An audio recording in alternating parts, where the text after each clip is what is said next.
I went to see a Catholic, and I heard everyone's story. And there was nothing terrible in the story, but there was something I noticed that was very ironic.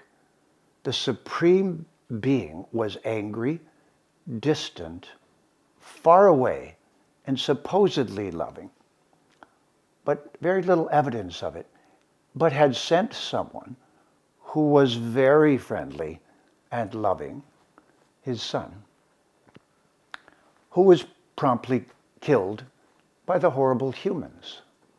What an interesting paradox.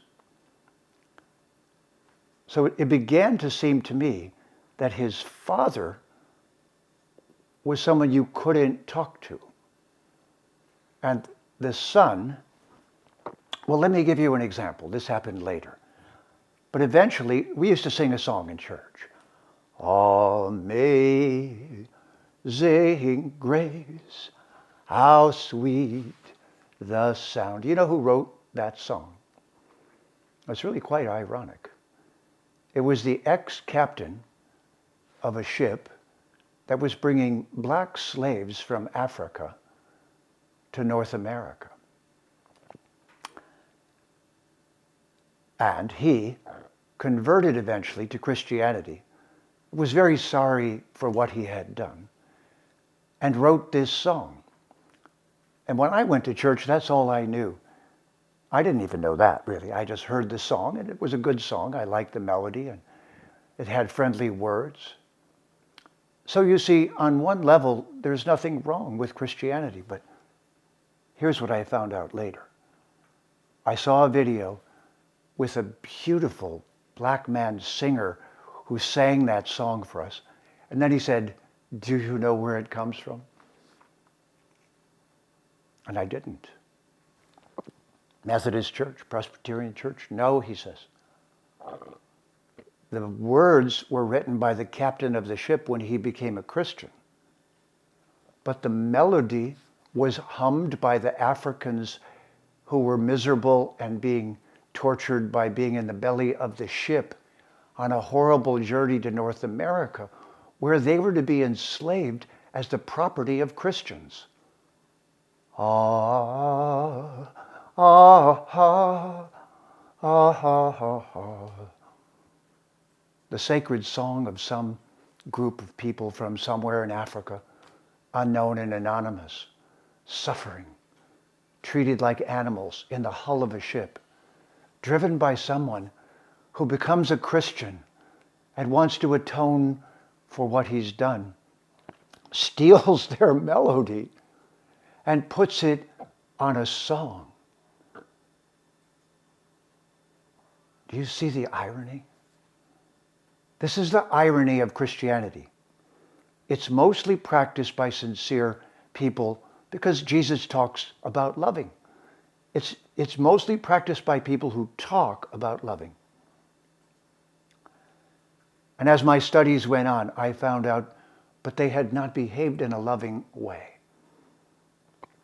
There's a fundamental paradox, which I now see in all of the religions who went out in the world with violence and aggression in the name of love. The younger I was, the less I entirely understood this, but when I went to university and began to study history, then I truly understood. And the other thing I saw was that Christianity was one of the religions who burned libraries and destroyed the paraphernalia of worship for other cultures.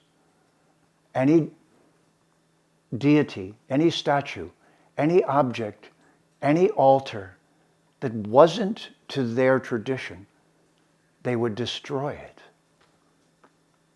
So gradually I began to see something that William Blake said very clearly, the poet William Blake, who called the Christian God mean old nobody, that angry father in the sky. What's not to like in Jesus, except he's a little wimpy perhaps, but he doesn't fight for the truth. He doesn't want anyone to fight. Well, at least that's loving. But then what is with fighting all the wars? And remember, I grew up after World War II. I watched Vietnam in horror. And you know, we were doing that in the name of God. In the name of God, I think it was called carpet bombing. Now, this was by the time of the 60s. Now I saw it clearly. We were carpet bombing women and children and innocent people and saying, God bless America. And I am saying to myself, something is terribly wrong. So if you're listening to me right now and you're a sincere Christian, namaste. I send you love and respect.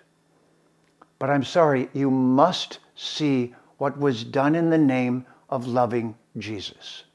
And you must face that. And in my opinion, you should say to the world, we are so sorry. We as Christians will never behave that way again. You need to take a vow that you will never do what your ancestors did. Because the amount of bloodshed that the Christian religion has in its history, and library burning and persecution, inquisitions, is actually just a horror story. Please remember to subscribe to us and switch on the notifications for this channel. For our other social media links, more content, and to support our work, please visit citti.net. Dhanyavad. Namaskar.